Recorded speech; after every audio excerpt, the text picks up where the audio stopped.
2 Samuel 14.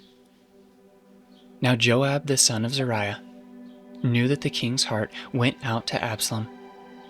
And Joab sent to Tekoa, and brought from there a wise woman, and said to her, Pretend to be a mourner, and put on mourning garments.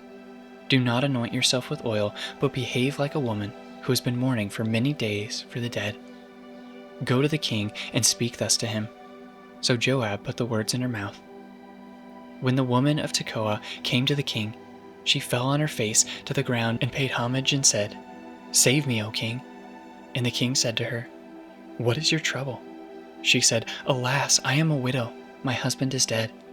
And your servant had 2 sons, and they quarreled with one another in the field. There was no one to separate them, and one struck the other and killed him. And now the whole clan has risen against your servant, and they say, Give up the man who struck his brother, that we may put him to death for the life of his brother whom he killed. And so they would destroy the heir also. Thus they would quench my coal that is left, and leave to my husband neither name nor remnant on the face of the earth. Then the king said to the woman, Go to your house, and I will give orders concerning you. And the woman of Tekoa said to the king, On me be the guilt, my lord the king, and on my father's house. Let the king and his throne be guiltless. The king said, If anyone says anything to you, bring him up to me, and he shall never touch you again. Then she said, Please let the king invoke the Lord your God, that the avenger of blood kill no more, and my son be not destroyed. He said, As the Lord lives, not one hair of your son shall fall to the ground. Then the woman said, Please let your servant speak a word to my lord the king. He said, Speak. And the woman said, Why then have you planned such a thing against the people of God? For in giving this decision the king convicts himself, inasmuch as the king does not bring his banished one home again. We must all die. We are like water spilled on the ground, which cannot be gathered up again. But God will not take away life, and he devises means so that the banished one will not remain an outcast. Now I have come to say this to my lord the king, because the people have made me afraid, and your servant thought, I will speak to the king. It may be that the king will perform the request of his servant. For the king will hear and deliver his servant from the hand of the man who would destroy me, and my son together from the heritage of God. And your servant thought, The word of the Lord the king will set me at rest. For my lord the king is like the angel of God, to discern good and evil. The Lord your God be with you. Then the king answered the woman, Do not hide from me anything I ask you. And the woman said, Let my lord the king speak. The king said, Is the hand of Joab with you in all this? The woman answered and said, As surely as you live, my lord the king, one cannot turn to the right hand or to the left from anything that my lord the king has said. It was your servant Joab who commanded me. It was he who put all these words in the mouth of your servant. In order to change the course of things, your servant Joab did this.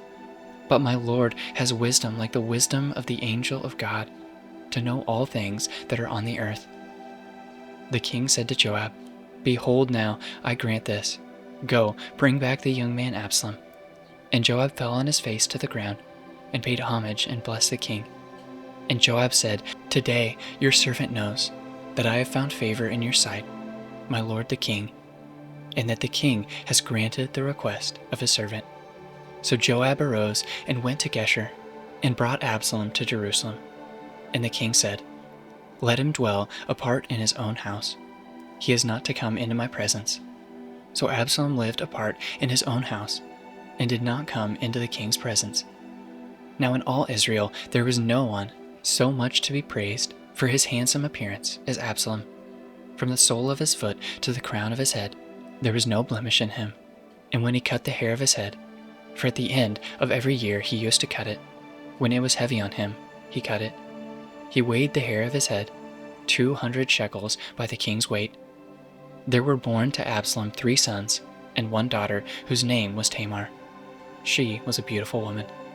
So Absalom lived 2 full years in Jerusalem, without coming into the king's presence. Then Absalom sent for Joab. to send him to the king, but Joab would not come to him. And he sent a second time, but Joab would not come. Then he said to his servants, "See, Joab's field is next to mine, and he has barley there. Go and set it on fire." So Absalom's servants set the field on fire. Then Joab arose and went to Absalom at his house and said, "Why have your servants set my field on fire?" Absalom answered Joab, "Behold, I sent word to you.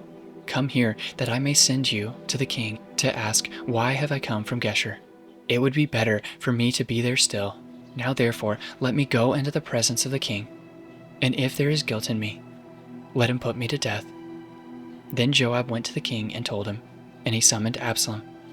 So he came to the king and bowed himself on his face to the ground before the king, and the king kissed Absalom.